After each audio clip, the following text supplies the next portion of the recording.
In my class, you do interview other people, but you become the people.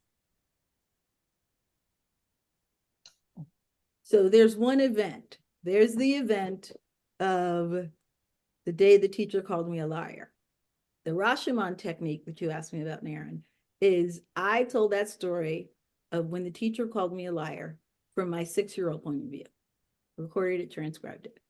Then I told that story from the teacher's point of view, recorded it, transcribed it. Then I told that story from my dad's point of view, recorded it, transcribed it. Then I asked my mom to tell me the story. She had a totally different take on it, which I was like, that's bullshit. And then I told the story as my adult self. Yeah.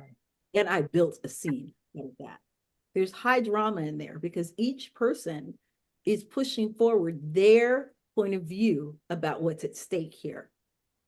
They're very passionate about it, and that creates instant conflict.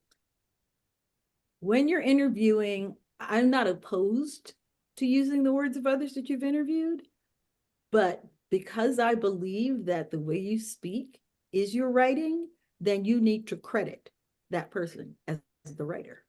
You don't just take their words and say you wrote it. I find that exploitive. And the people that are interviewed, they're immediately asked to sign a release if they have no rights to this. And I was like, okay, so colonialism is how the fuck we got here. Why would we do that in our creative work? Somebody's words, that's their history, that's their story. It's not yours. So I don't think that's writing. I think it's stealing. And I think you're editing somebody's words. That's not writing. It's editing somebody else's words. And I feel like that lacks integrity.